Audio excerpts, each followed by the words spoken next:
The WNBA just authorized a strike. 93% of players voted yes.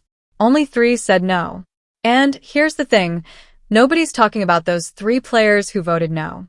They might be the only ones thinking clearly right now. To get you guys up to speed there, 93% of the players participated in the vote. So 93% of players in the WNBA. And how many is that? Could we do the math? I believe that there's 166 WNBA players times 0.93. Is that right? So 154 players voted and 3 players. So only 3 players voted no to the authorization of a Because while everyone's celebrating this so-called unity, I'm looking at the calendar.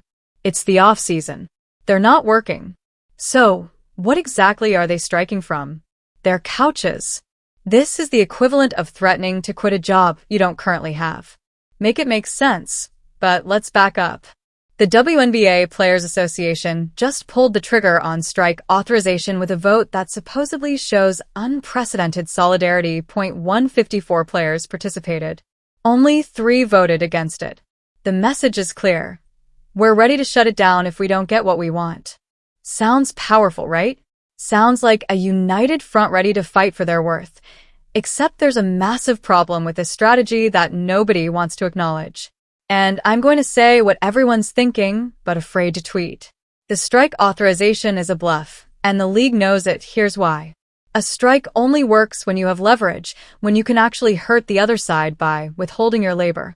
But right now, there's no season, no games, no revenue being generated that they can threaten to stop. It's like threatening to go on a hunger strike after you've already finished dinner. The timing makes 0 sense, unless this is purely a PR move designed to pressure the league through public opinion rather than actual economic leverage. And before you come at me in the comments, I'm not saying the players don't deserve better pay. I'm not saying the league shouldn't invest more. What I'm saying is that the strategy here is questionable at best and potentially catastrophic at worst. Let's talk about those 3 players who voted no. Nobody knows who they are, but I'd bet everything they're not the stars. They're not the players with unrivaled contracts or Project B deals lined up. They're probably the middle tier or lower tier players who understand something critical. If there's a lockout or a strike, they're the ones who get hurt the most. Breanna Stewart and Afisa Collier, they own Unrivaled. They're getting paid regardless. The top stars have overseas deals, endorsement money, alternative revenue streams. But what about player number 8 on the bench, who makes the league minimum and has no other options? What happens to her when there's no season and no paycheck? Those 3 no votes represent the players who can't afford to gamble with their careers. And honestly, they might be the only ones being realistic about what a work stoppage would actually mean. I do wonder, with these 3 players that voted against the strike, if I were to guess, I would say that these 3 players were probably players who aren't big time players. Because if a strike or a lockout happens, it's going to hurt those middle tier and lower tier players more than it's going to hurt any of the. Now, let's talk about the elephant in the room. Conflict of interest. You've got Afisa Collier and Breanna Stewart sitting at the negotiation table as player representatives, but they also own Unrivaled, a competing league. You've got the union president who just signed with Project B, another competing league. And we're supposed to believe there's no conflict here. Think about it.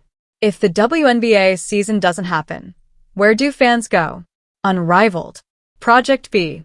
These alternative leagues suddenly become the only game in town. I'm not saying that's the intention, but you can't ignore the optics. It's like having restaurant owners negotiate the closure of their competition while claiming they're just fighting for worker rights. And here's the uncomfortable truth that's going to get me destroyed in the comments. The fans aren't going to follow. You think casual viewers who just discovered Caitlin Clark are going to hunt down Unrivaled games or figure out how to watch Project B? Not happening. Look at what happened with podcasting. Joe Rogan went to Spotify. Alex Cooper went to Spotify. How many casual listeners actually followed them there?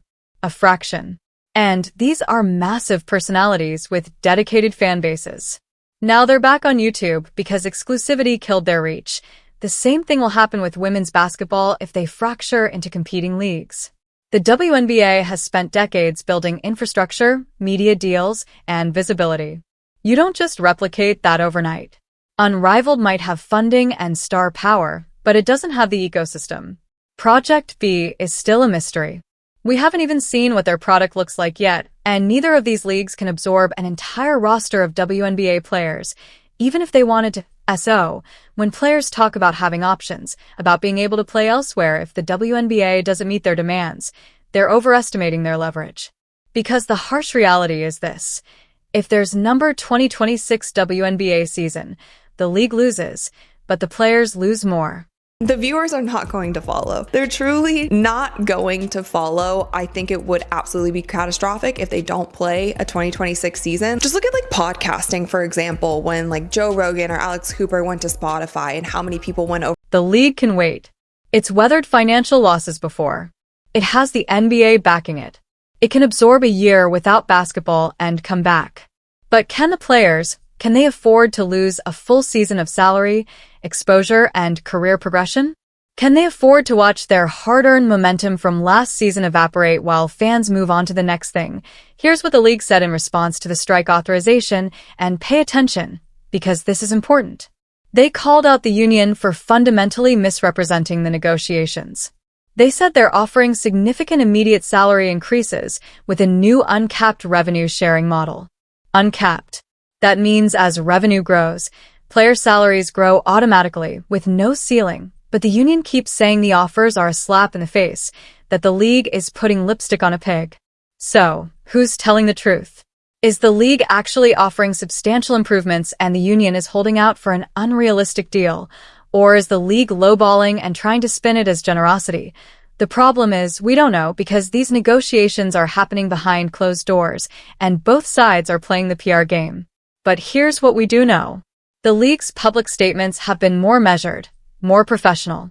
Meanwhile, the union has been throwing around phrases like slap in the face and organizing strike votes that feel more like media spectacles than serious negotiating tactics. And then there's Caitlin Clark. She came out and basically said, "We need to compromise and get back on the court." She wasn't anti-UN. She wasn't breaking ranks. She was being realistic. She understands that missing a season would be devastating for everyone involved. But WNBA Twitter went after her anyway, because apparently wanting to actually play basketball in 2026 makes you a scab. Now, Nenica Omik said something similar. She wants a good deal, but she also wants a season. She understands they need to put the product on the court for it to be valued. That's not controversial. That's common sense. But when the narrative is all about unity and fighting the system, anyone who suggests moderation gets painted as weak or disloyal. Here's my prediction, and you can clip this and roast me later if I'm wrong. They get a deal done. It won't be the 30% revenue split the union keeps demanding. The league isn't budging on that. But salaries will increase significantly, maybe more than expected, and that'll be the compromise. The union saves face by saying they fought hard and won substantial gains. The league saves face by maintaining their revenue model.